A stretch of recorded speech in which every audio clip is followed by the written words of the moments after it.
problema 3.2 do livro do Haidt diz o seguinte: um campo elétrico no espaço livre é dado pela seguinte expressão: E igual a 5 vezes z quadrado dividido por ε0 na direção z, volts por metros.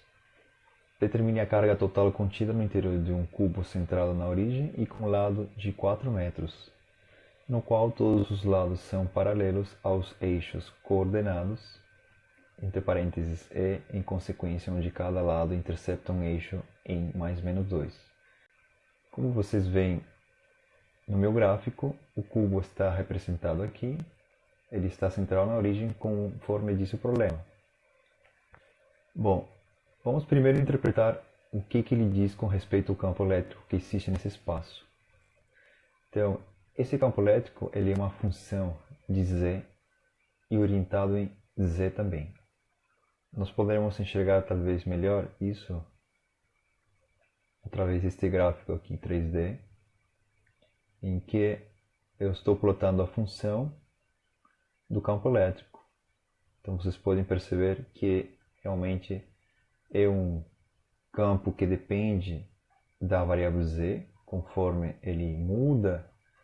Não importa o valor de x e y, que seriam os planos x e y que cortam essa função, não importa, eles são simétricos em x e em y, mas o que importa é o valor da função em z. Podemos ver isso também aqui e apreciar melhor o detalhe em que, como a função depende de z quadrado, aqui eu estou fazendo somente para efeitos de visualização uma função escalonada, mas o que importa é o z quadrado, ele vai ser simétrico com respeito ao plano x, y com o valor de z igual a zero, certo?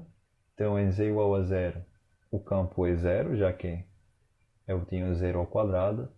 Para z positivo, ele vai incrementando proporcionalmente ao quadrado desse valor.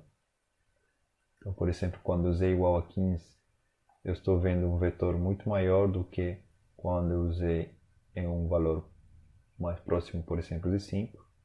E se a gente for para os valores negativos, aqui para o z menos 15, eu observaria que, primeiro, ele mantém a mesma magnitude do que o 15 positivo, certo?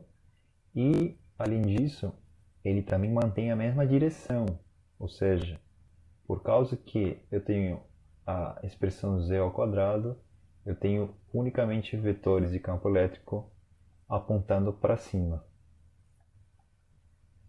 Então, essa seria a função de campo elétrico que eu esperaria. Basicamente, eu teria então um campo que atravessaria esse cubo, como mostrado aqui.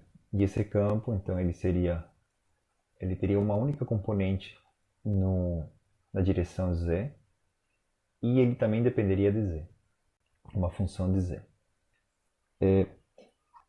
Então, o problema pede para nós calcularmos a carga que supostamente tem contida no interior do cubo.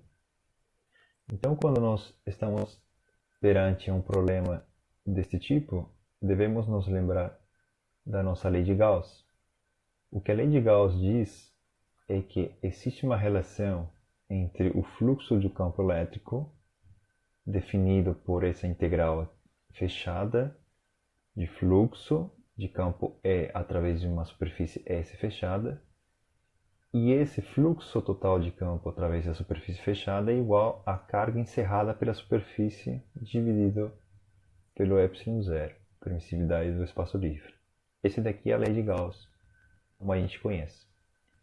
Então, para nós poder calcular a carga encerrada no cubo, deveríamos primeiro calcular o fluxo total desse campo elétrico através dessa superfície fechada que forma o cubo.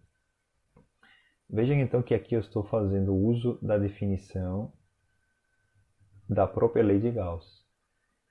Então, esse exercício é bom para a gente lembrar conceitualmente do que significa a nossa lei de Gauss. Tá? Haverão outros problemas que utilizarão a lei de Gauss para o cálculo do campo elétrico. Esse é um problema que está explorando o significado da lei de Gauss físico, né? Então nós podemos analisar que, devido a que o campo ele está unicamente orientado em Z, ele não iria atravessar as tampas laterais do cubo, e sim unicamente as tampas inferior e superior. Então temos essa tampa superior e essa tampa inferior, que de fato teriam um fluxo diferente de zero. Então no cálculo do fluxo total, deveríamos nos importar pelo fluxo da tampa superior, que segundo o problema, já que o cubo está centrado na origem, estaria associado ao valor de z igual a 2. E a tampa inferior, que estaria associado ao valor de z igual a menos 2. Então esses dois fluxos são os que deveriam contar como o fluxo total. Podemos então calcular a partir da definição de fluxo, a partir dessa integral dupla, fazendo então a substituição do campo elétrico e a substituição do elemento diferencial de área, conforme vocês veem aqui. Então eu teria essas como sendo a integral já avaliada para o valor 2 e este para o valor de z igual a menos 2. Perceba então que temos dois detalhes. Aqui o vetor área ele foi definido com uma orientação negativa em z, pois quando nós temos que definir um vetor área, sempre escolhemos o vetor normal a ele como sendo orientado para fora da superfície fechada. Então essa superfície aqui está orientada em z positivo, a superfície superior, e a superfície inferior está orientada em z negativo. Isso vai fazer com que a integral de baixo seja exatamente igual à integral de cima, unicamente com o valor de sinal trocado. E, portanto, o fluxo total vão ser anuladas ambas integrais e seria zero. Então, a interpretação física é que os fluxos se anulam, ou seja, a mesma quantidade de campo elétrico que entra por baixo sai por cima. Isso é devido à assimetria da função de campo elétrico por causa do fator z quadrado. Finalmente, então, já que temos o valor do fluxo total, que nesse caso é zero, nós podemos igualar esse valor, de acordo com a lei de Gauss, a nossa carga encerrada dividido pelo ε0 e, portanto, concluiríamos que a carga ela também é zero. Se vocês conferirem o solucionário do livro, um procedimento muito similar é feito. A única diferença é que a lei de Gauss é aplicada a partir do vetor D, que tem essa equivalência com o vetor E, e portanto a lei de Gauss fica dessa maneira, mas os resultados das integrais são as mesmas e que dá também um fluxo igual a zero.